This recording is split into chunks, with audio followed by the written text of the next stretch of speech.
Hello everybody and welcome to the night's game of the OCE University League of Legends tournament, where we are about to see an exciting best of 3 between two Div 2 teams that are fighting for a spot in the grand finals. My name is Shinzo, and joining me on the cast is Reinhardt. Hi everybody, I hope everyone's been having a good day, and hopefully we can bring you something just as good to sort of continue the streak and end the night off with. Now today's two teams we've got playing. We've got Noodle, which I believe is on the left side for game number 1 as the blue team, and Updog on the right hand side as the second team. It's quite interesting names that they've decided to pick for themselves because everyone likes to be unique and funny in a way. I mean, that's what really makes League of Legends fun when in like a team circuit based series, isn't that right, Shinzo? Yeah, definitely, and we all love our food. I love my noodles, and they do too, and they all have their names. Udon? Do you like the udon? Just maybe a little bit. I haven't really tried it too much. I try to stay more local, like my schnitzels and stuff like that. Schnitzels and pizzas and the regular stuff. Udon's something else. Anyway, going on to the champion select. So we have on the blue side with the first pick Kai'Sa, obviously probably the best AD carry in the game. She can build either AP or AD, giving flexibility in the mid lane and the top lane, and a really good scaling champion. That is true. Although ever since her debut in the mid lane, she has now got a couple of really good roles, mainly top and mid lane. She can do well in ADC and jungle, but that's really personal preference and how teams can play around each other type of situation. I'm liking that we've also got, sort of non-traditional champions being played at the moment. Like we've got Jinx, who's a regular hyper carry, and Kai'Sa, who is just doing very well since her debut. I mean, she's one of the very few champions that doesn't really need to scale off of, or doesn't really need crit to be viable. She can go through a variety of builds, I guess is a better way of summarizing it. But I'm really interested in seeing a Skarner. I have not seen Skarner played in quite a long time. Like, I'm very interested in seeing how Desbang is going to be playing Kai'Sa for game number 1 tonight. Yeah, definitely. I think we have seen quite a little bit of Kai'Sa coming up. Skarner coming up in popularity these days. Obviously, providing a lot of utility and strength with the Predator summoners, the rune. So his ganking at level 6 is really strong. Also, is really good with the Aurelia, just locking someone down and bursting him down immediately.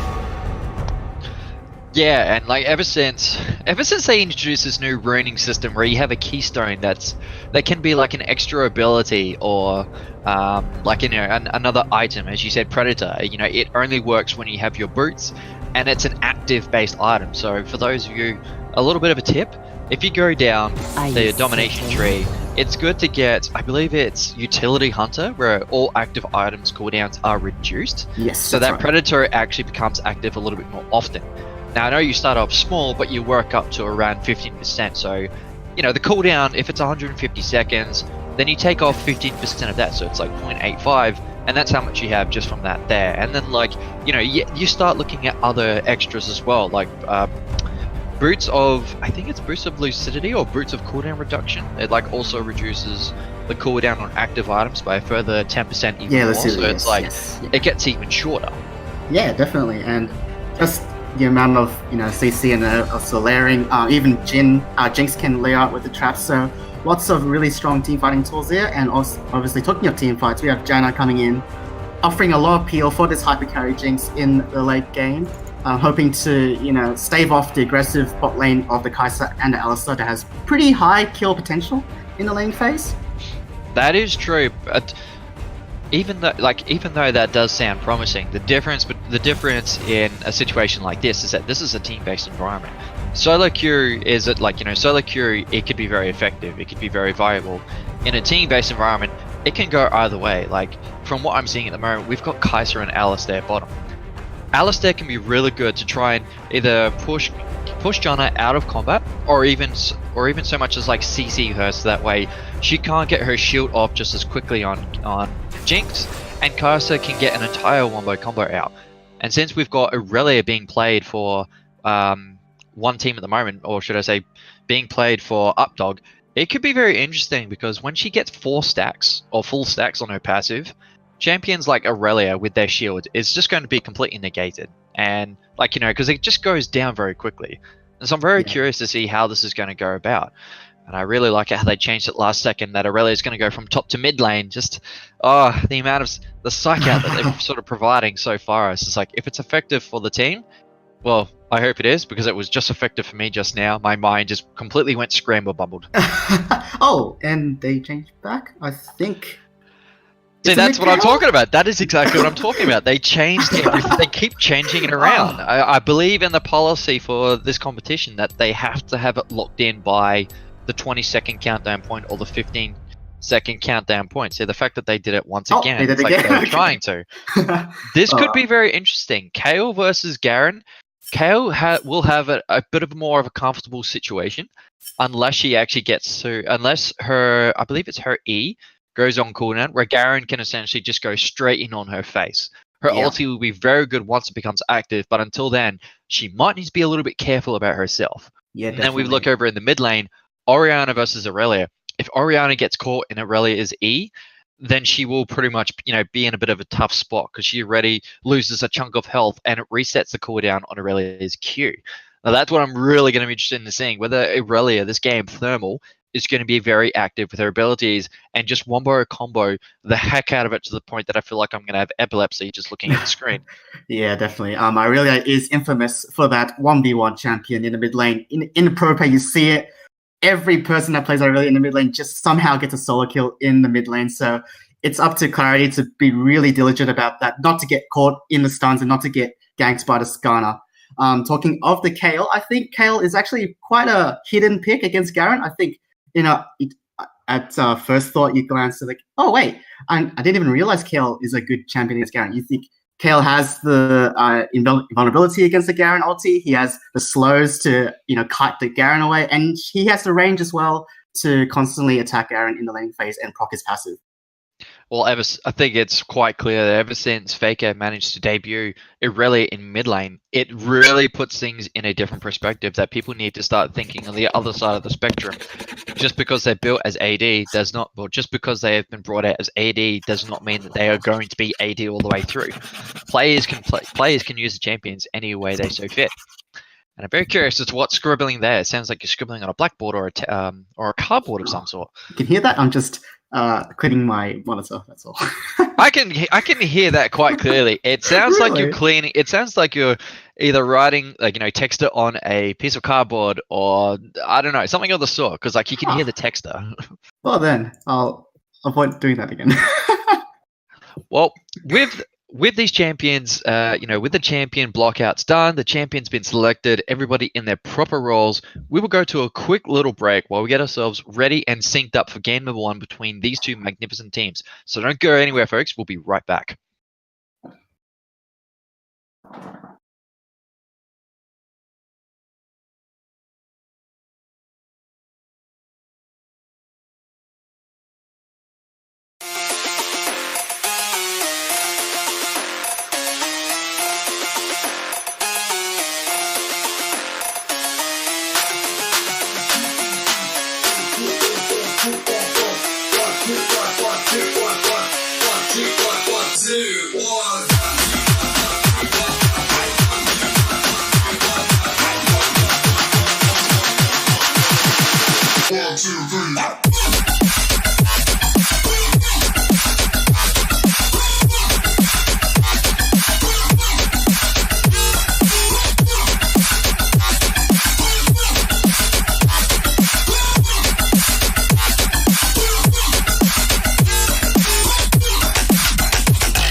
Interesting to see them both fighting. Alistair charges in bottom lane, gets a knock up, but gets denied with bubble from Jana. Kaiser tries getting close range, but does miss out a little bit.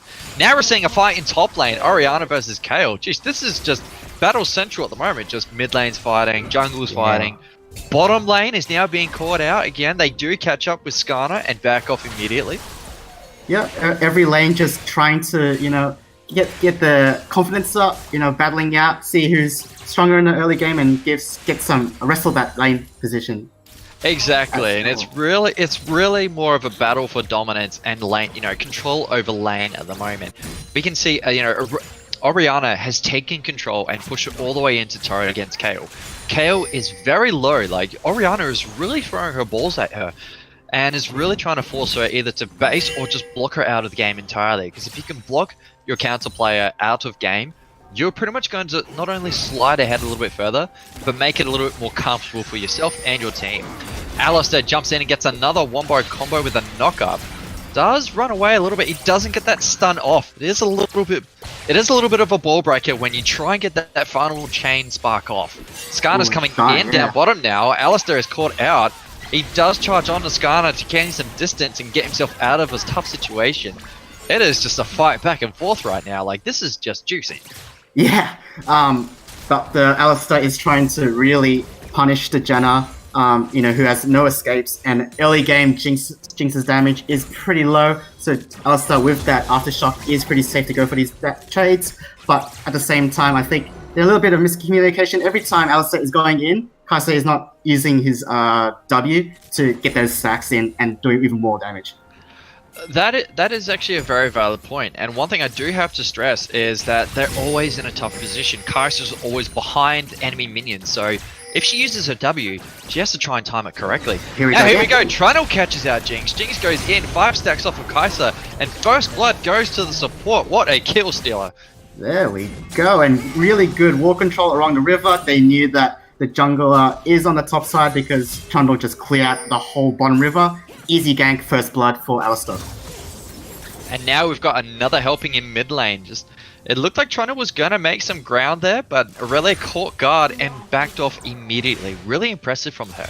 Skarner, I like what I'm seeing. He is being so aggressive. He is already over in the top half of the jungle. They know he's there. They've caught wind of him through warding, and now they're going to try and make vision of it. Skarner also made himself aware and got out of there as soon as he could. Oh, look at this in top lane. We've got Kale versus Orianna. It is a close fight. Very I thought Kale was going to win that actually for a second there. First it was Orianna, then Kale turns the tides, and now it's happening again. Oh my goodness! Almost managed to take out Kale. This is absolute amazing. And then we've got to follow up with a heal to try and keep her alive. She backs off under the turret. She has ulti up, but I don't think that will actually help her if she gets caught out once more. So basing at this point is a very, very interesting option. It is possibly the safest option she could really do. But no, it looks like she decided to actually sit there a little bit longer. Orianna catches out Garen. Garen does get himself out of there pretty easily. I'm really liking what I'm seeing so far. There is just a lot of action everywhere, and so far, we've seen a lot more from Updog, but we've seen more successful gameplay from Noodles. And as we can see, Toronto goes in against Kale. Kale gets that ulti up. Skarner charges right in Orianna. A defensive response happening. A follow-up ulti from Orianna again. A flash. Another flash followed by Kale. Toronto was beating on Skarner's face. He really wants to club him. Both teams back off pretty easily. Oh, Skarner's being a little bit aggressive. Yeah, What's he looking at? It looks like he might be trying to go for something here. Oh, he was looking at Orianna, who had no mana, and saw the Aurelia coming up, and Aurelia could be going for a dive. He has level 6 ultimate, and he's gonna decide against it. So he's going to decide against it. It was smart that he actually responded so easily, but Garen also pinged the rest of his team. So even though Aurelia was already heading up there, Orianna was sitting in her own turret, ready to bait, or was already basing. Aurelia was not going to make it in time. Like, well played response from Garen right there. I'm not going to really say his name because it's just a bunch of letters and that really makes an English word. Yeah, and that top fight, extra hits here and there, and both teams get a kill, and that could have been another kill for either teams. So really playing on the edge of the health bars in the early game right now, and Garen finding these big Qs onto Aurelia.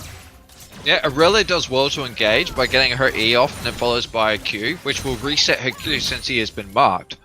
But he responds in kind with also just slamming his sword on her face, so even though she's getting a good one-by combo in, he's just responding with a simple Q, and it's just like, haha.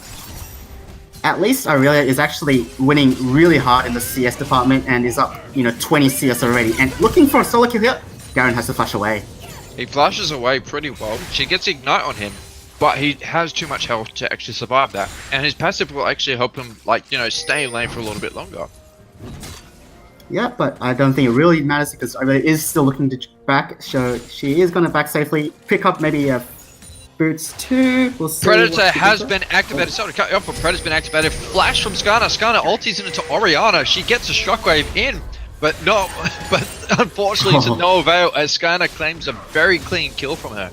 Yeah, and we talked about this, the Skarner with the Predator, so much speed, it's really hard to avoid a gank. Even with the pink ward in the river, Orianna, even with Flash as well, couldn't avoid the gank. No, but as well, that's really unfortunate. Skarner used Flash to get in right on her face, slow her down, ulti her, and pull her back into the fray. And it just worked way too well. It was a really good premeditated situation that they managed to play out quite well. And even though they managed to claim a kill down bottom lane, it feels like it really came at a cost that they lost an opportunity at Dragon. Even though it's only Ocean Dragon, Ocean Dragon is really good in lane phase, especially when they're not going up against each other in any form of champion fights. I guess we'll call them champion fights. They're not really dueling each other out so much at the moment. Yeah, so it's really good to get that passive mana and health regeneration, which is really good, especially when you need to recover from getting forced into another fight, one that you're not really keen on getting into.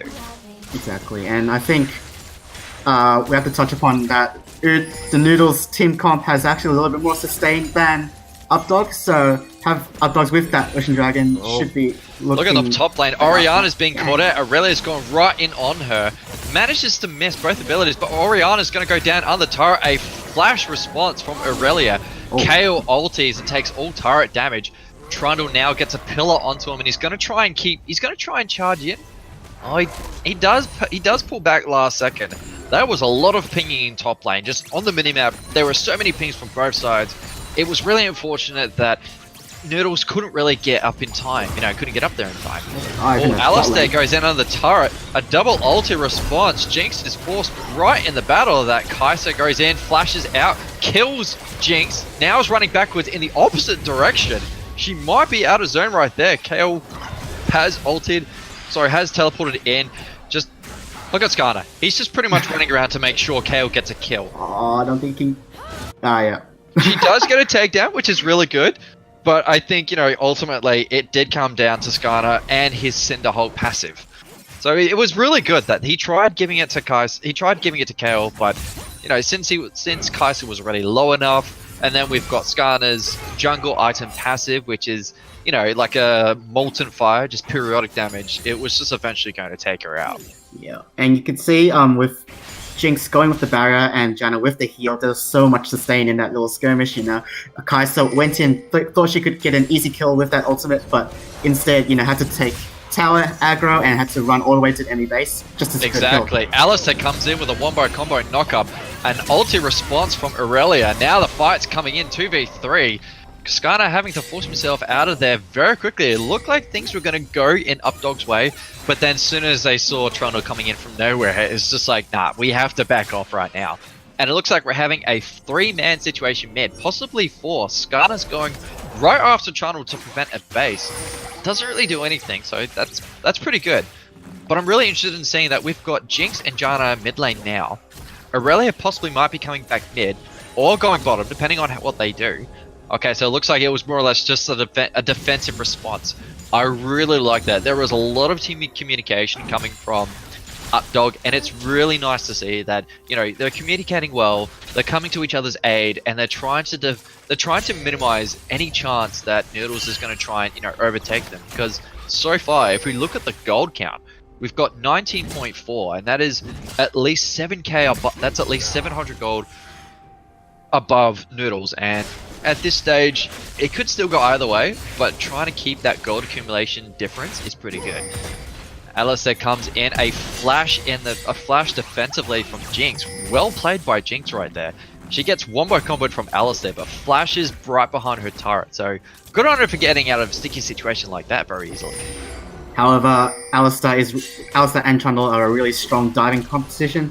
So having that flash down could be very vital within the next 5 minutes. And we'll see if Trundle looks for a play in the bot lane. But looking at the warding situation from Noodles, it's really, really good. They're just covering all the jungles. A deep ward in the blue side jungle. Bottom lane. Sorry I had to cut you off, but we got a fight here in the bottom. Just Oriana's been caught out. A flash from Kale and another response, but she goes down. Being under turret for too long, she used her ulti a little too soon. But it's okay. She got a kill out of that. She's ahead in CS. She's got a kill, which is tied. But the 3 assists make up just as much of a difference. Now I'm also being informed that can our administrator or our head streamer switch over the positions on the scoreboard between Oriana and Garen? We've got a little bit of confusion on the scoreboard there. Now looking how things are going at the moment, there is a lot of warning happening from Updog. You've got 1, 2, 3, 4, 5, 6 wards in the bottom side of the map, mainly in the jungle and both jungles and river. I think one of them is possibly the river scudder, but nonetheless, there is a lot of control happening from Updog. They really want to seize control of this game, even though no turrets have gone down yet. Yeah, and it's a bit of a rough game for the Oriana.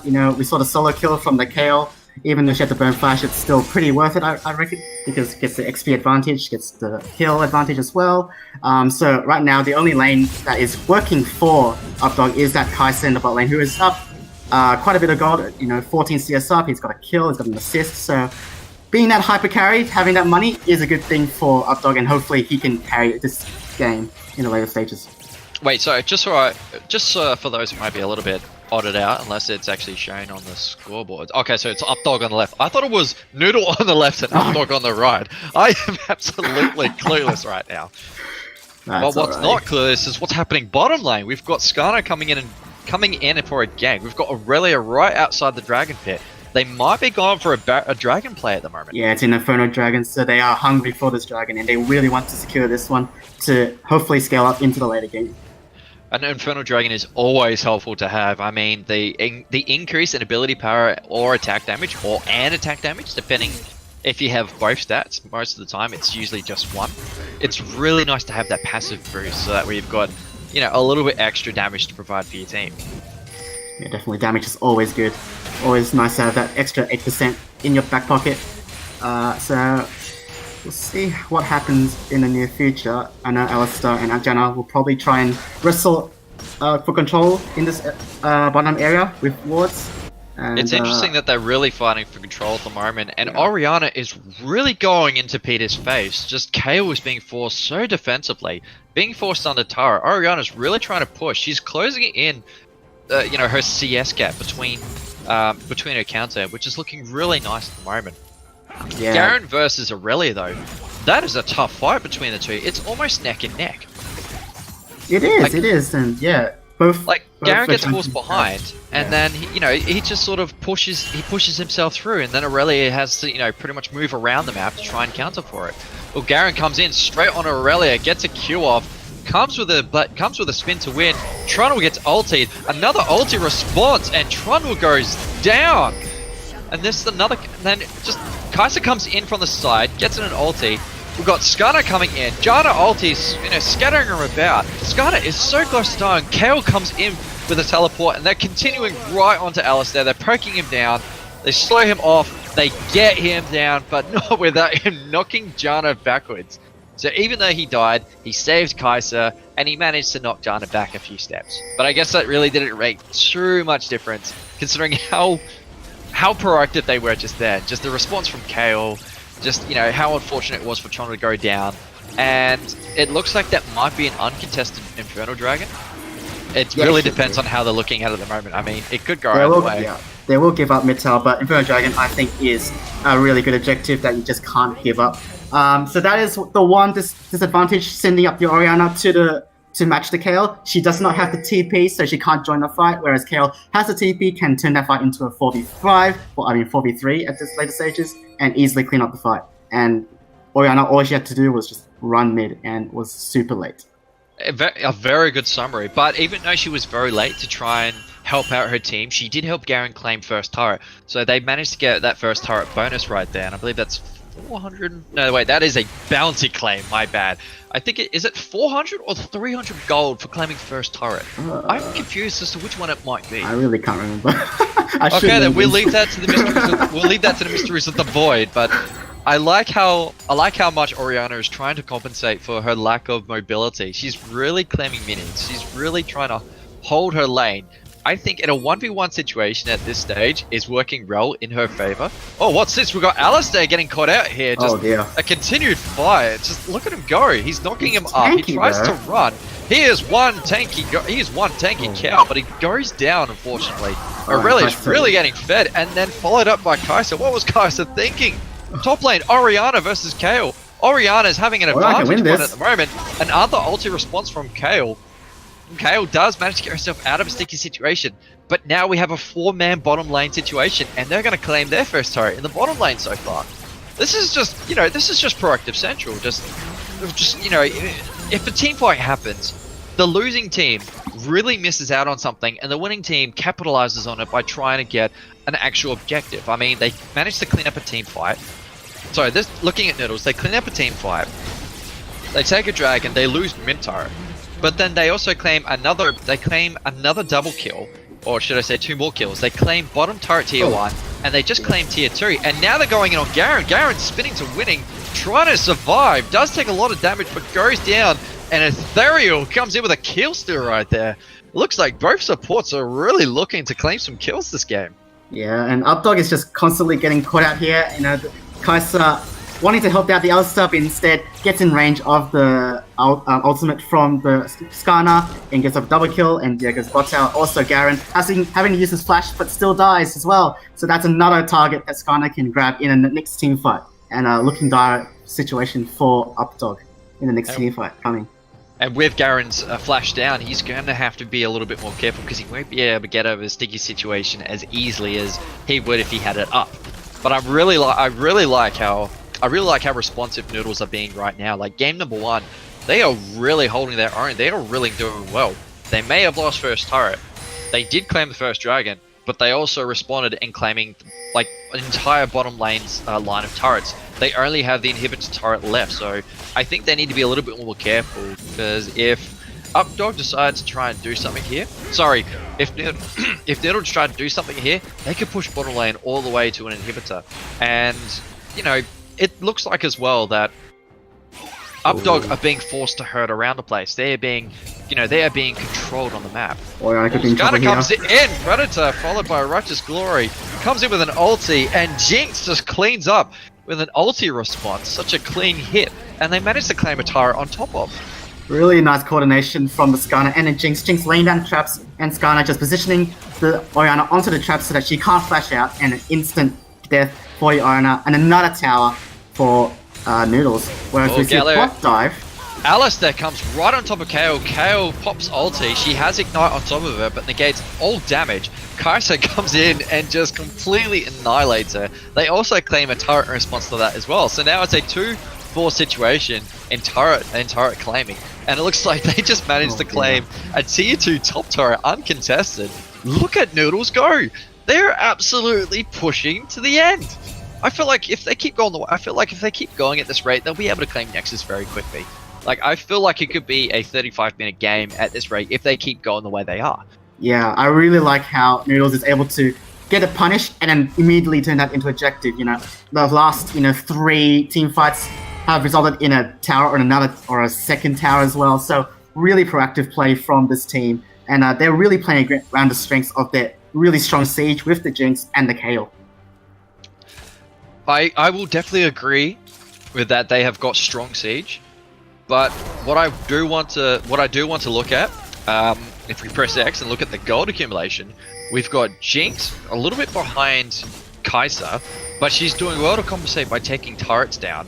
We've got Aurelia completely demolishing Garen with a 2,000 gold lead, a 1.2 lead for Skarner, and that's very interesting because that 1.2k can really make a difference in junglers, because it essentially, like, you know, if we look at it and item wise, that is like a BF sword on top of something, or that could be a major item. I mean, it depends on really the champion, but 1.2k can really go a long way, and it can feel a lot larger than what it actually is. And we've got Kayle versus Orianna, 7.6 to 8.5. That is a small lead, but also just kill accumulation. I mean, looking at mid lane, we've got a big fight happening here. We did miss out a little bit. Janna gets an ulti out. Kai'Sa keeps a couple attacks on. He does get caught out. Kai'Sa flashes over the wall. Well, we've got Garen comes in with an ulti right on top. Orianna tries to claim on top. Does get knocked back by Alistair. Takes down Alistair though. Garen goes down in the fight just to continue the rampage. And that was a very good cleanup. Just such a proactive response to turn reactive. Oh my god, 1v3 for Noodle. Orianna gets in, but she does act defensively. She gets Ignite on top of Orianna, but unfortunately goes down to her. And even though Orianna managed to herd them out like that, Noodles claimed another Infernal Dragon. So that is 2 Infernal Dragons to 1 Ocean. And I feel like Noodles really have it going for them at the moment. They have I think that's a 5,000 gold lead for them at this point. Yes. And it's only going to get bigger because they've already got 5 turrets compared to 2. They've got 2 dragons, Infernal Dragons that I might specify. And they might be looking towards Baron at the moment. They're trying to box out Trundle, keep him from going anywhere. Well, Kayle he does get away. Very interesting. He does get out of there. I thought he was going to die. Like, they had him pretty well boxed in. There was just no one in top lane to actually block him out. Yeah, I really like how Noodles is playing around the Aurelia, who is the strongest member on their team. You know, that team fight looked pretty good for Updog. You know, Alistair landed a really huge 3-man knockup, and was able to secure a kill early in the team fight. But then, as soon as Aurelia comes in, bam, double kill instantly, and they All Noodles has to do right now to secure this game is to just play around Aurelia, get this Baron, and finish off the game. A really good summary. Thank you very much for, shedding some light on that, because I sort of lost. I was looking at the fight, but my brain wasn't just registering it. It's like looking at a painting, and you can't really just seem to understand, what the meaning behind it, like all the terms and stuff like that. And yet that fight, you summarized it pretty well. So well done right there. And there's a lot going on. There is definitely a lot going on. I mean, look at this. Just Toronto's trying to go after Aurelia. Aurelia is really forcing things backwards. And it could be... It looks like we're having a tango going on at the moment. 4v4. I like a little snapshot of the inventories on Noodles. Every person on their team has a red ward. That is so cool to see. I like the emphasis on maintaining this vision control and snowballing this vision out of control so they can maybe set up for a Baron play really soon. I feel like shedding a tear. I haven't seen this in a very long time, but it's really nice to see. Noodles have their heads screwed on for this one, and they're really trying to bring on their A game. I mean, this series tonight, if they win game number 1, they're going to have a bit more comfortable time and a little less stress worrying about game number 2, because it'll get them one step closer to the grand finals of this entire tournament. And I, for one, would love to have a much more comfortable time if I was playing, in Team Noodles at the moment. Yeah, definitely. The game 1 mentality, being able to sit back and relax in a game 2 situation really is a feels good moment. For Noodles going ahead for this game, they have a really strong 1-3-1 composition. Aurelia and Kale as the split pushers are really strong. There's no way Orianna can defend Aurelia, and there's no way Garen can defeat a Kale. So it really has to be up to Updog to find these really huge engages with the Orianna ultimate and the Alistar here to get back into the game. It's interesting that you pointed out that it's going to be hard to take on Kale, because Kale's ulti essentially negates all damage, that she'll take for the next, I think it's like 2 seconds while ulti is active. Yeah. And it can either be used on herself or whoever the primary target is, whoever the primary target is for Noodles, because even if there's a lot of good team synergy, they do lack a little bit in trying to actually lock down and just sort of chip away at Team Noodles. Like, Updog are doing well to try and get themselves in a good fight. They do well to get themselves proactively in a situation, but just like this right now, we've got Noodles coming in response. Skarner gets Righteous Glory, Predator active, Alistair is caught out. He's stuck in a grenade, and he's forced out of such a fight. His ulti is now down, so he's really gonna have to try and compensate somehow. Yeah, even though it didn't look down. Yeah, even though that didn't look like much, Trundle had to use his ulti, Alistair uses his Unbreakable Will, and Kale is constantly pushing that bot lane. So, just games of inches at this rate, and Noodles is just constantly pulling away his advantages. Oh, look at that dodge from Kai'Sa right there. Just Kai'Sa manages to dodge Aurelia's ulti, jumps to the side, and just keeps chipping away till she finally claims a kill. Trundle, on the other hand, goes right into their face and goes down pretty easily. Oh man, it's just a tale for Updog this game. Whenever something happens, we have a fight here. Yeah, we got another fight. Just look at that. Kai'Sa jumps in the opposite direction, goes behind them, is continuing to chip away over at Jinx. Skarner is really going right on top of Kai'Sa, does knock him down, goes down, gets taken down in the process. Jinx is really going right on top. Alistair goes down, Garen goes down. That is 4 players down. A Featherstorm coming out. There we go, we've got Jinx ulti, a double flash response, another response as well from Orianna. We're seeing flashes everywhere at the moment. Just, my golly, this is just absolutely phenomenal. Yeah, this is insane right now, and Updog is desperately trying to get back into this game with these engages, but Kai'Sa, man, if he lived there, he could have kept on fighting in the end, but he goes down to the last auto attack from Skarner, goes down, and a 3-4-1 at the end for Team Noodles, so another advantage for them. This is a team fight like that right there. Really goes to show how much the game is tipped in, which team's favor. And from what we saw, we can see some good pro action happening from Updog, but Noodle's response capability, Noodle's ability to respond, change the situation around, as well as almost completely ace all of Updog. I think Noodles have a real good chance right now. Like, they do well in team fights. They've got all the right stuff going for them. They have got a majority of objectives taken down. And now it's only a matter of time before they decide to go for Baron and clean up. Like, what is your opinion on this so far? Like, the winning conditions, what do you think Updog would need to do in order to be able to change the situation around?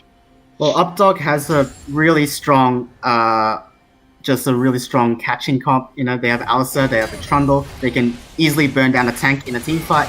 So with the Kaiser as well, so they're really strong at shredding tanks, but Garen has to be careful here not to get. Oh my goodness! That was okay. I don't think we even needed to really. I don't think we really needed to go anything. Well, Orianna building full pen is a lot of damage. That's all you gotta say. So that's a really good way to come back. Beat that 1v2, 1v1 by just sending another person and catching them out. It's gonna get away here. Oh, he got into the fight though. She's going for a 5v1, but that was only because she wanted to herd them away. Look at where the rest of Noodles are. They are over at Baron. Now all of Updog have caught on that they have just been herded away. They are charging for Baron. It looks like they won't be able to make it. We get Janna coming in with a tornado and an ulti to knock them away for a little bit longer. It's close. And Skarner claims it in with a spike. Now he's caught out in the middle of he's caught out in the rest of Updog. He goes down, but he manages to defend at least 2 members from their team to continue keeping Baron up so they can try and make objective plays. Yeah, that was so close from the Trundle. Nearly gets there in time, but unfortunately Skarner is there to smite it away. But Noodles gets to 2-man Baron, so still that's alright. Unfortunately they couldn't get it onto their split pushes to make that split pushing threat even stronger. But at least Updog is able to get this Ocean Dragon, a consolation prize. Not the greatest in the late game, but still something. Yeah, it gives them it gives them that little bit of extra gold, maybe 1.5 minions worth of gold. I just saw 25 come on top of Trundle just then. But well, I guess anything counts. Every little bit counts. It is a game of inches, as you said earlier. Yeah, definitely. And it sucks. With this Baron buff, they should be able to 5-man siege a little bit effectively now. We'll see if they opt into the sieging or continue with their 1-3-1. They still need to be careful of what Orianna did the last time that KO tried to split push. She just got caught out and got one shot by the Orianna. But they have to be really diligent still with the vision control and the setups for this 1v1. Well, the vision score, actually, it's interesting you pointed out. I look at the vision score between every single person on each team, and Janna, I have to give a very special mention to, 76 at 33 minutes. Now that's an interesting vision score level. She's been really effective with putting down her wards. She's putting them in the right places. She's not just putting down, she's putting them down in the right places. And another special shout out to Jinx. She's over 10 CS per minute, which is really nice to see. And at this point, I think it's only going to stay at that point and steadily increase, just maybe by a little bit. Having almost 100% crit chance, as well as Runan's Hurricane, and Storm Razor. Things are looking very powerful for her to start with. Yeah, definitely. One auto attack with those rockets will just one-shot the Kai'Sa at this point of the game, so she's going to constantly rack up these CS numbers. We talk about Kai'Sa's late game, but Jinx is equally as strong, maybe a little bit less weaker, but still as strong as Kai'Sa in the late game with those extreme range numbers, as well as the critting damage. So in a team fight situation, Jinx can also definitely hold her on.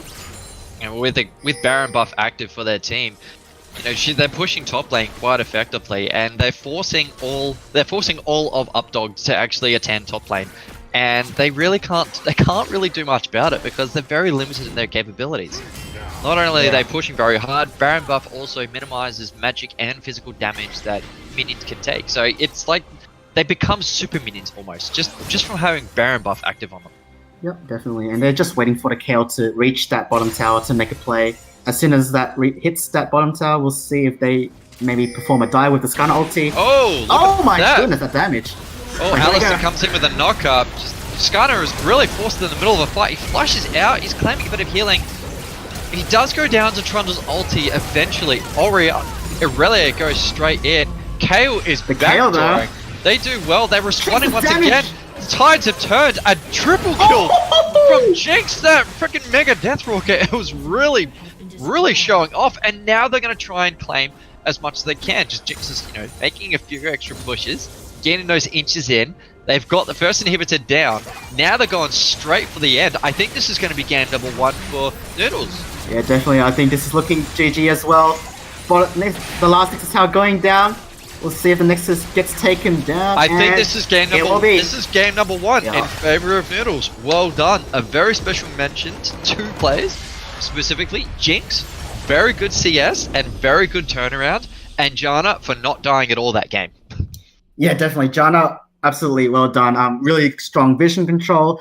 2-0-12 flawless gameplay, which means she's positioning herself really safely. Always there to back up the Jinx and Aurelia, who was popping off in the early game. And with that, everybody, we will go to a quick little music break while we get ourselves set up for game number 2 between these 2 magnificently performing teams.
Hello everybody and welcome back to today's series.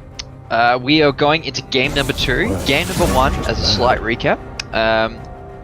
Noodle, I think it's Noodle Yes, Land Noodles. did really well. Yeah, thanks for that. Noodle did really well to take game number 1 with an outstanding victory and such a huge gap between both teams. My name is Reinhardt and I am joined once again by Shinzo. Shinzo, I hand you over to start us off here. Like, what have we got going on? Yeah, Blitzcrank ban?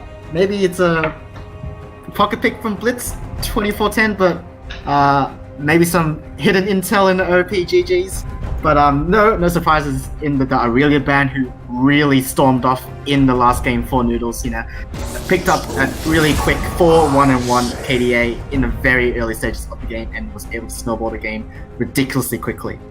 Yeah, Thermal did a real outstanding job playing Aurelia, just being able to go bottom lane, go top lane, help Peter take top lane quite easily, as well as just essentially be an all-around playmaker. Like, you know, when they claimed Baron in game number 1, Aurelia managed to herd all of Updog into the bottom half of the map, so that way they had to actually run all the way up to the Baron bit just in order to try and contest Baron. But by that point they already took Baron down to like 25%. That when Updog already came within vision distance of Noodles, they already claimed Baron, and to top it off they also managed to claim almost an entire ace, and with that they claimed the game from it as well. So it's amazing, it's really interesting how much one simple Baron run and just like, one person being the sacrificial goat, it can really affect the game. And I'm just astonished. Like, I'm really curious to see how game number 2 is going to go. And it looks like we've got Kai'Sa picked once again for Zasav. Yeah, Zasav, honestly, just recognizing that Kai'Sa is still the number 1 priority AD carry in the game right now. So, no hesitation, picks it up again. Noodles with Desmang liking the cut Skarner from last game, pick it up again. Obviously, great pick potential, which was really effective in last game. Constantly making these picks in the laning phase and in the team fights, giving them the advantage really quickly on. And again, a Trundle as well, so both teams sticking to the game plan, it seems. Yes, and it looks like we're almost having a complete, re-pick. We're having comfortable picks picked up again between both teams. We've got Desbang picking up Skarner. We've got Kai'Sa and Trundle picked up once more. Ooh. But we've got a difference in bottom lane now. We've got, instead of Jinx and Janna, we've got Lulu and Kog'Maw. This is really going to turn the tides. This is really separating game number 1 between game number 2 now. Yeah, definitely. Kog'Maw and Lulu, a little bit of a similar concept to Jinx and Janna. Obviously, both supports have a shielding aspect, and both AD carries have a turn-on huge range sort of toggle effect. But this time, I think Kog'Maw has been back when we going back to MSI. Kog'Maw that number 1 counter pick towards the Kai'Sa back then. So I think they're flexing that pick and hoping to see how strong it is against the Kai'Sa of the current meta. And we've got our first 3 champions all locked in away. We've got both bottom lane champions, both bottom lane picks, also jungle picks. Now we're coming into the second row of bans. Sion followed by Xerath. Interesting to see them both being banned out like this. I have not really seen them played too often. Sion, yes, a little bit. I've had a bit of history watching Sion be played in a series that happened over the weekend from that was hosted at Adelaide University.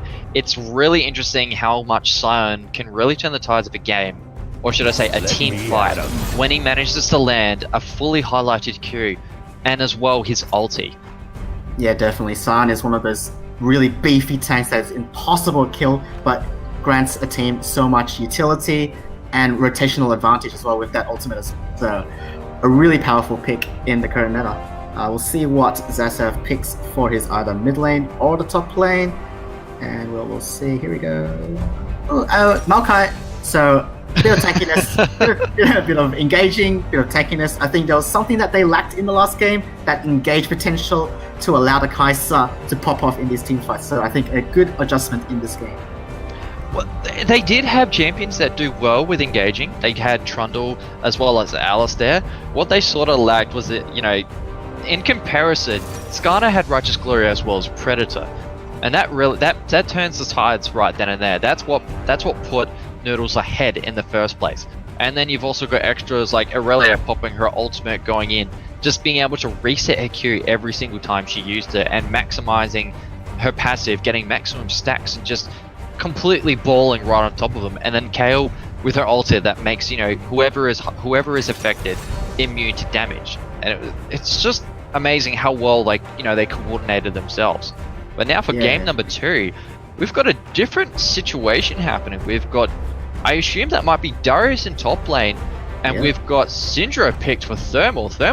Looks like Thermal's going for, more primary, exclusive, and like bursty based picks. Like Syndra has been known to be very good with burst, but that's only if champions can't really negate her ulti. Yeah, I do like the Syndra here because they are lacking that just point and click one-shot kill combined with the Skarner ultimate. Darius obviously rising in popularity with the recent buffs in the 8.19 patch. Huge amounts of armor penetration with his W, I think. So really strong against tanks in the current meta. And Fizz picked up in the last pick for clarity. Really good outplay potential against the Syndra as well. Can dodge out the ultimate from the Syndra, and a really strong, powerful pick in a 1v1 situation. Yes, and with that, it looks like we have both teams all completely locked in, set away, so we know which champions are going to be top, which champions are going to meet mid this time. No Last time we had Noodles. Last time we had Noodles just bouncing around like between top and mid quite a lot. That it was just like, wait, is it Kale top? Is it Kale mid? Is it Kale top? Is it Kale mid? That it's just like it's sort of like your eyes keep jumping up and down. That you're going to eventually get a headache from it. But I like how things are finally all set out and ready to go now. Like I'm liking the difference that we've got for this. For game number 2.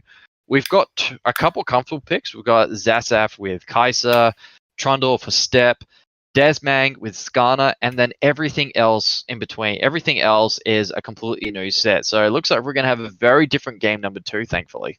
I like it when, the games get a little bit different because it sort of creates a bit more variety in what we're expecting to see. If it was the same picks both way, then it's almost like, well, it's going to be a 2-0 because it worked well the first game. And since there's such good synergy happening between that team, it will most likely happen as second game. But I like how there's a different setup this time. We've got something different going. Yeah, I like it as well. I think Noodles, even though they have really different picks in all 4 of their roles, it's a pretty similar concept. They retain their really strong team fighting. They have that hyper carry in the bottom lane with a really safe shielding support in the Lulu. They have that really strong assassination ability with the Syndra, and obviously a carry top laner with the Darius. Whereas this time, Updog, a little bit more focused with their mid lane pick right now. They're pumping out a little bit more damage from the mid lane and then sacrificing that damage in the Maokai top lane.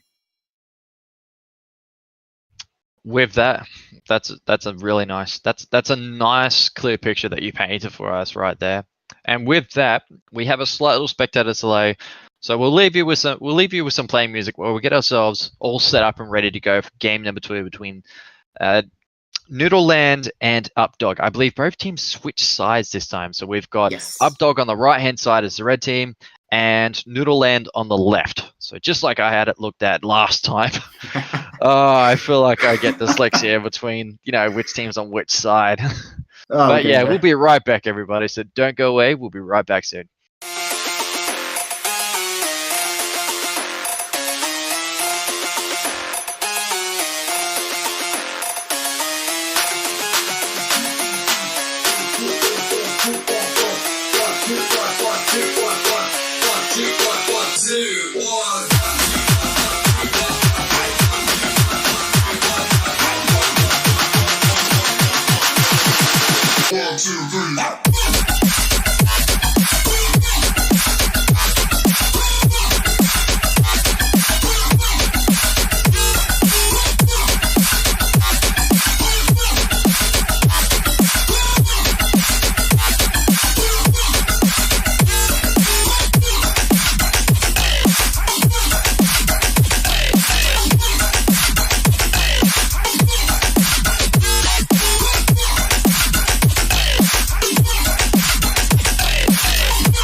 live with game number 2 between Noodle Land and Updog.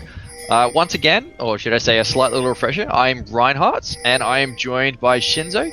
Shinzo, I think this is going to be an interesting game number 2. Like, I let you take us away with the start off at the moment. Yeah, so as I said in the Champions, really different approach from Updog this time. Similar concept from Noodle, so they're playing their comfortable style of their really stable laning phase in scaling up into the team fights, whereas now Updog with that more assassination ability in the mid lane. So I expect him to play a little bit more around in the mid lane with this Fizz. When he hits level 6, you'd expect Maokai roaming out with the Rakan ulti as well, just trying to get that really quick pick onto the Syndra and open up the map that way. Yeah, like, it's interesting how you say with Fizz hitting level 6 and Maokai being able to roam about a little bit better. I think at level 6, Fizz is going to take a lot of control, or almost complete control of the lane, because his ulti allows him to not only slow down an enemy champion if they are tagged, but it also enables him to actually complete his combo. Just pole vault with his staff, and then completely dashing right on top of them with his W active, and just essentially they've already lost half of their health, and then it all comes down to just finishing him off with either the ulti popping or whether he just continues to basic attack. I mean, it goes either way, but that's what really makes him a very effective assassin. Yep, definitely, and he's he's sort of one of those assassins that's weirdly low economy. As soon as he picks up a Sheen, he can one-shot you instantly. So he could have a rough laning phase against a ranged matchup against the Syndra, but as long as he picks up that early item, he should be fine for the rest of the game. Oh, absolutely, and I'm really keen to see some good return players. Like, Updog need this in order to stay alive. Updog need this win in order to stay alive in tonight's series. Otherwise, Noodle might be able to take it again. Like, game number 1, Punish did really well playing as Jinx. He had a 10 CS per minute advantage. In overall, and he also really came in line once he got 2 items. And I feel like this could come close to happening again in game number 2.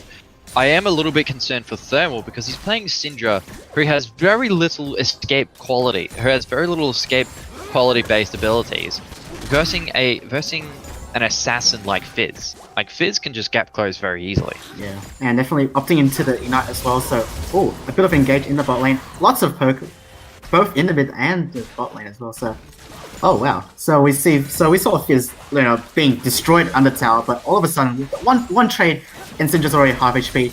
And it looks like we've got Skarner, who came down bottom lane. He just runs right in on their face. Doesn't do anything though. He hasn't got boots yet, so Predator is not really going to be helpful. It is essentially just non-existent until he gets boots. But it was interesting to see him get such a good gap close on him very quickly. And Syndra in mid lane, just Fizz jumps over the wall and then gets knocked back by Syndra's E. And we've got Darius being closed in on. He is boxed in. He is pretty much taking them both on 2v1.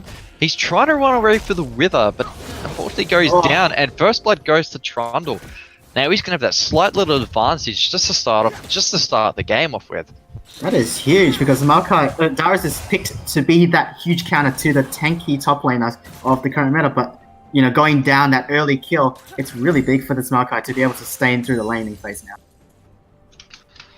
I'm interested in seeing how he's going to play about from now. Like, Darius was ahead in CS. Now he is a little bit ahead, but in terms of gold, he is a little bit behind, just by 100. But that gap can only just continue to increase.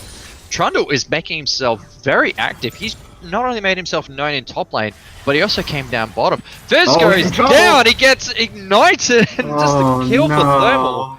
Thermal is really coming to life again in game number 2. He's really showing us how effective he can play in the mid lane. Yeah, and Clarity just switches off for 1 second, and Thermal takes advantage of that, getting that stun off and an easy ignite for that solo kill in the mid lane. So Fizz has to be super aware of that happening, really diligent about this lane phase. It's going to be tough, so you have to, just try and tough it out without dying. Yes, and it looks like, even though Thermal has top lane, the rest of their team are sort of being punished for it. You've got, Oh, pardon my voice. You've got bottom lane being forced defensively behind their own turret. Turret has taken a little bit of damage. Darius fell behind because he got completely boxed in from Trundle invading. He doesn't pop flash, which is nice to see. So he'll be able to get himself out of a sticky situation if he gets into a round 2 essentially. But let's hope that it doesn't happen for him again, because fool me once, shame on you. Fool me twice, shame on me for staying out there too long. Yeah, definitely. And I didn't expect the Kog'Maw to be pushed on tower by the Kai'Sa, because the last time we saw this matchup, Kog'Maw would have dominated the Kai'Sa, but it seems times have changed. Kai'Sa's a little bit stronger now. Kog'Maw, not as meta of a pick right now, so maybe some stylistic changes have happened over the past few months. I'm curious to see how this is going to go. There's a lot of attention happening bottom lane. We've got a lot of aggression happening from Sasaf, as well as Rakan trying to continue to, get a couple of hits underneath there. Yeah. Oh, yeah. We've got Skarner coming in from behind. Predator is active and hot. He does get in. He gets knocked up. He stuns Rakan. Rakan dashes onto Kai'Sa. He flashes out of there. A heal also expended. A teleport response from Maokai. And now they're all forced to run. We've got Fizz. He missed his ulti. Oh, no! Syndra's running for it. Is she going to get out alive? She flashes away. Another flash response. But they both come in on top and claim an easy kill just before she hits a safe point underneath the turret. A very efficient play and reactive response from them all. But unfortunately goes down to a double flash from Fizz and Trundle. Oh dear, that was unfortunate that he missed the fish, because then he wouldn't have to split a flash, but a kill's a kill, that's all good. He's gonna go back, be happy with that gold he picked up, and despite being solo killed in the mid lane, he's able to stabilize. And Trundle already has 2 kills and is nearly, is pretty much even in CS, so he's doing a really efficient job clearing the waves and making efficient ganks. It definitely is. Like, he was a little bit behind. He is losing in CS, but he's making up for it with trying to help out with Trundle where he can. I mean, he came down and just completely traced Syndra all the way to the point that they ran through the jungle and then almost managed to let her get away underneath the tier 2 turret. But now Kog'Maw narrowly missed. A little bit more dangerous because self-infinity edge built up by Man, Giovanni. he's really stuck on a turret. He ulties away and followed with another ulti. Really beginning to, come online. They might be playing around Syndra at this early stage. Yeah, they sort of have to. They realize that Syndra doesn't have any summon to escape from the Fizz, so I'm expecting Skarner to hang around this mid lane to make sure this Syndra feels safe enough to walk up and catch any rotations. And Maokai trying to ward the river, but unfortunately his jungle is bot side, so there's no pressure coming, no help. He's a free pickup for the blue team of Noodles. Yeah, so far Noodles, they're doing well to try and keep aggression going. Skarner's claimed Trundle's red. Trundle claimed Ocean Dragon. Once again, first Dragon goes down. Looks like Updog a real time claiming only Ocean Dragons. This is probably the third. This is the third Ocean Dragon they've claimed, and it's in game number 2. In the first game, they claimed 2 Ocean Dragons, but that was the maximum they could actually, try and get their hands on. And now we've got Skarner coming in again. He's made himself known bottom at least probably 3 times. He comes top once. He catches Maokai out, boxes him in the top river. And he's also now just made himself known mid lane. And a lot of these times, he's used Predator. So he's really making use of himself with Predator at the moment. Yeah, definitely. I think at the moment it's been a tale of the 2 jungles. Who can make the more aggressive play, who can make the smarter play. Trundle's had a really successful time so far, but it looks like Skarner is really trying to get back into terms and make his team a little bit more successful in his playing phase. He's creeping up in CS. He's staying hot and above it a little bit. He's only got 1 assist though, which is keeping him behind Trundle. The gold accumulation between both players is roughly only 200. But when you compare it to something like, let's say for instance, Fizz and Syndra, there is almost a 1,000 gold difference between the 2, and it's not even 10 minutes yet. Yeah, that's all in CS at the moment, and I expected this, I think, because Syndra does have that really strong laning phase opposed to that Fizz. However, as I said, as soon as Fizz can pick up the Sheen, I don't think all that CS any matters, because as soon as he lands the fish, I think Syndra's just going to die. So it's really I feel like up the to same that. thing. Yeah, it's really up to that. When can Fizz hit that fish and he misses? That's unfortunate. Oh, he does narrowly miss that fish, but he goes right on top of Syndra. Oh, that He's right in hurts. and out of nowhere. He does pop ult. He pops Ignite. He gets caught out. A flash from Skana. Skana ultis right underneath turret and claims another very easy kill. Trundle goes in and he is caught out.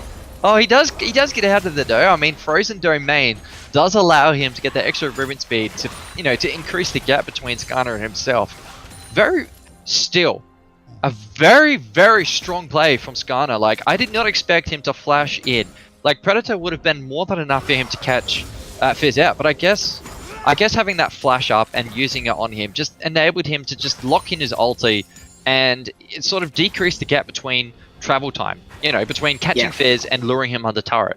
And Syndra getting in with that stopwatch and just denying Fizz the ability to try and claim an easy kill. I mean, just round of applause for Syndra right there, just being able to react so defensively. Definitely, and it's all about reaction time. I think Skana realizing that Fizz doesn't have any flashes, the only way that he can escape is that, I forgot what it's called, but the E, the Trickster, I just call it a pole vault. The pole vault? Yeah, I'll say that as well, the pole vault. And, and he knew that Fizz's pole vault was down, so flash in, get that kill, make sure that Fizz is locked down before that flash comes up as well. A slight little defensive return here. I mean, both teams are resetting quite well. There's a lot of warding happening. What's your opinion on this so far? Oh, I think the game has been going quite well. Actually, I have forgotten totally about the top lane. Darius has a 50 CS gold lead, so this could get rough. He could back right now, get a Black Cleaver, and really bully this Maokai. He could. The only unfortunate thing is Maokai doesn't really have any armor to begin with, so I feel like the only major benefit of having Black Cleaver is really for the cooldown and the health that it really provides, as well as the movement speed increase. Rakan comes in with a dash up, dashes out on top of Kaiser. Skana comes in with Predator, tries to get something out there. Double TP. One gets cancelled? Both get cancelled actually. Now we've got Fizz coming down bottom lane to try and help turn the tides. But unfortunately is left alone as Skana retreats and just continues farming his own jungle. Yeah, a bit of aggression from both teams there, I think. We've got another fight response happening top. Darius does get caught out by both Trundle and Maokai. The nether grass right there, or nature's grass, does catch him out, but Syndra comes in and does. It's interesting that there is wards there, because I feel like if there was an award in Tribush, from Trundle or Maokai, they would have possibly lost their lives. So, wards save lives, and in this case, it definitely did. It saved at least both of their lives. Yeah, definitely did. And great instincts from the Syndra, realizing that, Trundle isn't on the bot side, and Darius is pushed up all the way to Maokai's tower. Could be a very easy gank. So he roams up, makes sure Darius is safe and sound, and continues his rampage. He's up 60 CS now. So we've got pings happening bottom lane. Fizz is looking to make a play. Ulti is up, live and hot. I'm curious as to see what he's going to do. He's going behind turret. Now they're going to be claiming turret. Just the fact that both Noodle and that came bottom lane, it was interesting. They just backed off. Trundle gets caught out underneath. Skana claims another easy kill underneath turret. First turret goes down. Fizz claims it. Darius now hooks in Maokai. Maokai is really going on top of him. Darius continues the fight. He gets 5 stacks on. He's going to continue trying to do something. Mid lane has now lost their turret, so now it is a 1-for-1 trade. Darius is doing a lot. He is really aggressive on the pinch line at the moment. And I'm a little bit lost for words. There was a lot of plays happening there, but they weren't necessarily into each other. They were more or less side plays. Yeah. You get bottom lane action from just by Fizz coming in, tries to run behind turret and claiming 2 easy kills, but instead they claim a turret instead. And then a similar thing happens, but Trundle gets caught out underneath his own turret in mid lane. So he dies to Skana, and then they also take turret underneath. Whereas we've also got Darius top lane versus Maokai. He almost manages to kill him. He does get 5 stacks on. He pops his ulti, but does not claim an easy kill. And now, just from all of that, both teams have reset. But Skana is now claiming Herald. So I'm curious to see what he's going to do with that Herald buff. Yeah, I think with that, it's really key that Noodle's able to break down that mid tower, allow the Singed to make even more roaming plays around that, which is he has already done so far. He's up 2-on-2, he's got a sizable CS lead, so even though Fizz is that really dangerous threat, he's still able to contribute a lot of damage. So I would see that Rift Herald maybe going to the bot or the top tower very soon, or maybe even push it down mid and get the second tier tower. And even more unfortunately for Updog, it's another Ocean Dragon.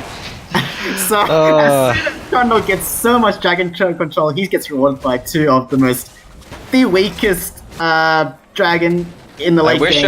I wish I had a nice ocean-y based pun for this, because that is the 4th Ocean Dragon they've claimed, now that Ocean Dragon is gone, I believe we are going to see a Mountain Drake as the difference. Okay, well, finally a good dragon, but hopefully this game doesn't slip out of Updog's hands as the dragon spawns. Well, so far we've got Noodles claiming at least a 2,000 gold lead, and it's only going to get bigger. We've got a lane switch from both top and bottom lane. Both teams have decided to swap lanes. Both mid laners stay the same. It's interesting to see that now we've got a similar action happening top. So I feel like, they're going to claim top turret pretty easily. They know there's vision up there. Noodles are going to try and do something to counter it. Skarner's looking for a little bit of help. Fizz might be looking to try and make a proactive play. We've got Rakan and Trundle just above mid lane. Ooh. Oh, she does get caught out. A double action play knocks back Trundle. Skarner flashes over the wall, is claiming Trundle. Fish misses everything. Oh, Rakan flashes out after being caught from Skarner, and now they're both retreating. I feel like that was a very good trade in favor of Noodles, and now they're looking to try and either claim another one or just completely run away from the situation. Yeah, even though Trundle or Rakan catches out the Syndra, those two do not have enough damage to kill a Syndra at the stage, and they needed the Fizz to be there to be ready to act upon if Syndra gets caught, and he wasn't there in time. And unfortunately, he misses another fish. So I think he's thrown at 3 fishes, has missed all of them. So that's a lot of kill pressure that he's missing out on in the early stages of this game. Yeah, and I have to specifically point out, like, when you said that that's like, the second time he's missed his fish, that was a crucial point as well, that he missed his fish, because Syndra managed to get away from that. Darius is going to fight under turret. He backs off a little bit when he realizes how deep he's running, but he does well. He's doing well to get those 5 stacks off and completely get that damage boost. Oh, it looks like we've got it looks like it was a fight over Control Ward and River. Lulu manages to claim it in the end, but another ward gets put in its place. We have a lot of red wards coming around here. We've got at least 3 control wards. 3 red control wards from Updog. We've got 1, 2, 3, 4, 5, 6, 7, 8 vision wards happening from Updog. There is so much red warding happening at the moment.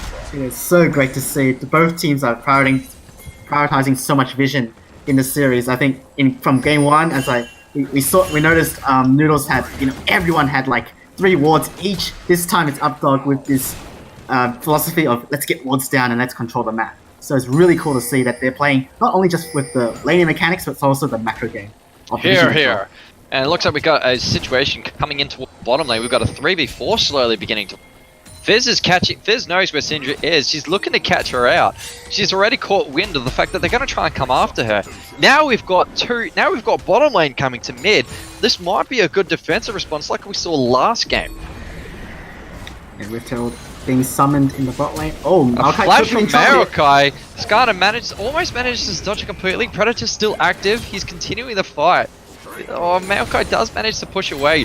Fizz is coming to respond here. He's looking to throw his fish out somewhere. He might be going fishing. Oh, they're trying to defend against Herald. Oh, Fizz, what are you doing? You pole vaulted right into him. You get caught out. And another ulti combination response from Thermal.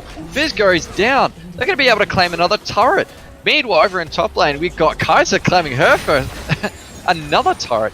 But it looks like that might be a bit of a sacrificial turret. They might go for a tier turret number 2 again. If the Rift Herald gets another charge. This is like game 1 all over again now. We've got different champions being picked, but a similar gameplay situation. And there goes Maokai. Right underneath tier turret. I feel like he's being a little bit too gutsy right there, all guts and no glory. way too gutsy there. You don't have your damage dealers there. Fizz is dead. Kaiser's just returning back from base, and you're trying to defend against 5-man strong team that is all full HP with the Rift Hell tanking the tower. That's impossible to defend. Yeah, just got to back off and just give up the tower. And that's just another team fight that Fizz is unable to use his fish. He's being shut down this whole game. He's just unable to get going. And even though he does get the fish on. He's caught he finally gets on. He gets it, but Coldball flashes over the wall. He takes a hit, but he gets away clean and easy. And, look at the little Coldball. That's a cute skin. You just feel sorry for. You just feel like you've done something bad when you put the dog down. Definitely. But for Fizz's sake, hopefully he can put down the dog in the next team fight. No flash. His ulti is already halfway up, so that cooldown reduction is really working out for him. Hopefully he can find the fish really soon in next team fight. And it really is. So far he's got 30% cooldown reduction. Might be looking to 40% soon. He's still got Dark Seal, which is really questionable. He hasn't claimed a single kill so far. He's died a little bit too often, if anything the most in the game. That really makes you think, is it really worth keeping Dark Seal? Like, at this stage you'd want to just get rid of it and get a different item, or better yet, upgrade. Just upgrade your amplifying tone to something a little bit more viable and effective for your team, because that is just extra mana and ability power that you've got. This goes down! Combo's not happy about that fish, and solo kills him with the ultimate. Goodbye, and Fizz is yet again shut down. He had his ultimate as well, so he couldn't even use it. Oh, that's just unfortunate. He expended his flash in that moment too, so it was a real worth kill for Punish. He really punished Fizz by just forcing him to flash and then just ultis to finish him off. Darius in top lane here, he's really caught out once again. Another 2v1, but is he going to actually act a little bit better? He's got Trinity Force. He's wailing on both of them, but goes down pretty easily. I think Trundle's ulti right there, just claiming a bit of armor and magic resistance, and both of them just whacking him over the head.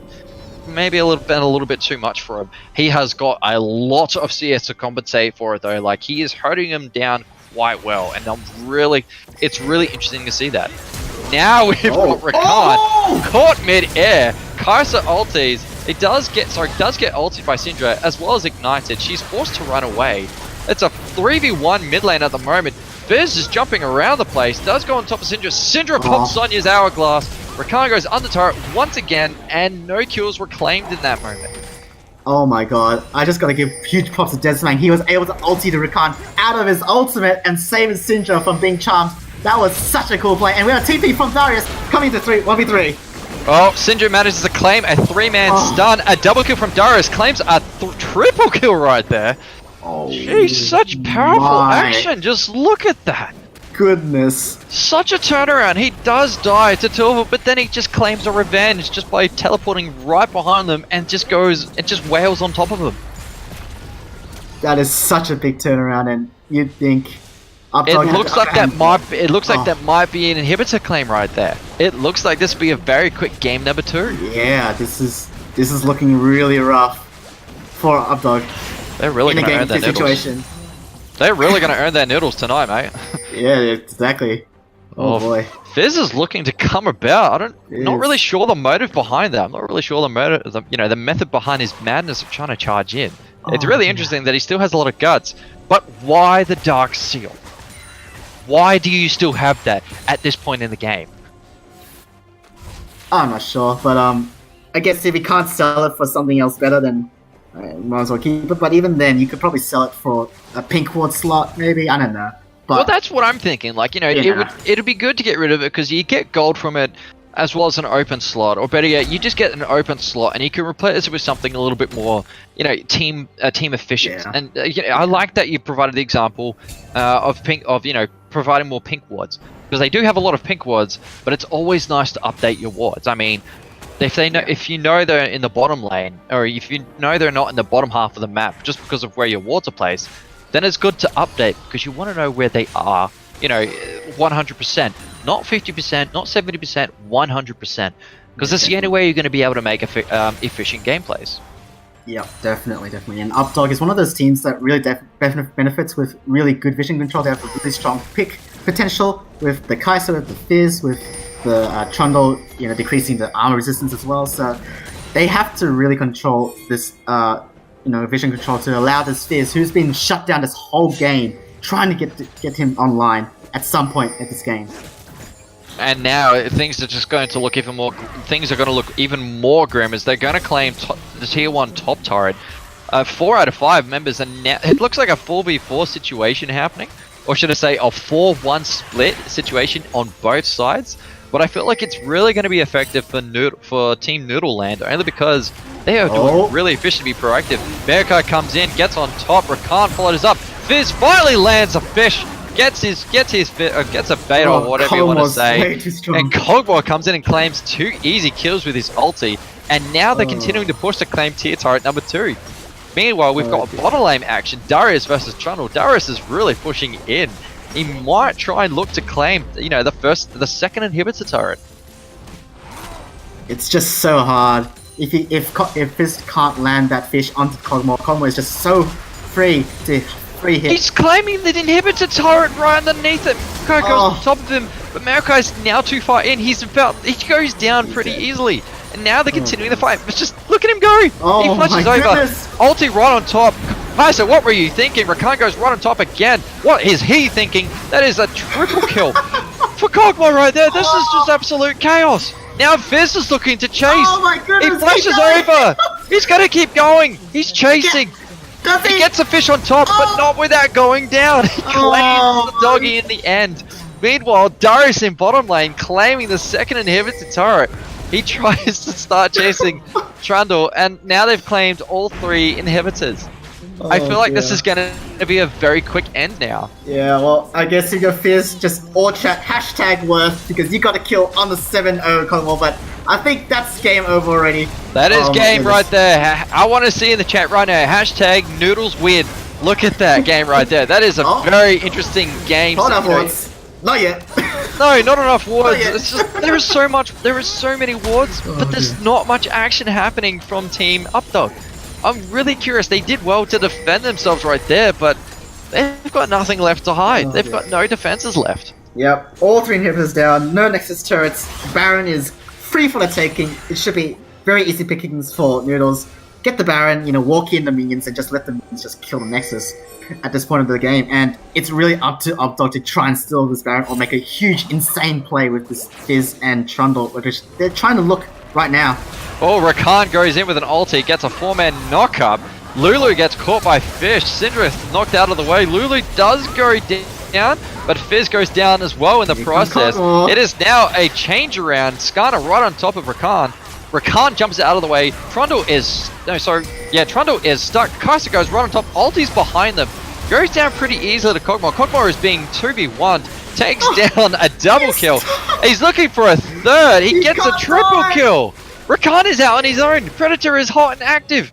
Look at Skarner go. That little Scorpion is really trying to make a bounce. And that is a quadra kill for Kog'Maw. And just like that, the super minions just take the game right there. That is game 2, as well as the series tonight, everybody. Well done to Team Noodle Land and your miraculous 2-0 victory. Yeah, and really well done from Team Noodle Land. They are able to book the tickets into the Grand Finals for the Division 2 E-League tournament. So they'll be waiting in that bracket, and hopefully all the best to them. Also, Updog, good props to them. They made it this far. Really well done. No shame in coming, top 4 in the tournament. They might have had a rough best of 3 series here, but hold their heads high. Hopefully they can do well in the next tournaments coming up. Until then, guys, that is it from us here at the Caster's Desk. We wish you a great week and hope to see you again for the finals. My name is Reinhardt. I am joined by Shinzo. That is pretty much it from us. So, do you have any last words to say for us, Shinzo, before we go off? Just thanks everyone whoever joined the cast today, and hopefully you enjoyed the games, and hopefully to see you again in the Grand Finals for this exciting tournament.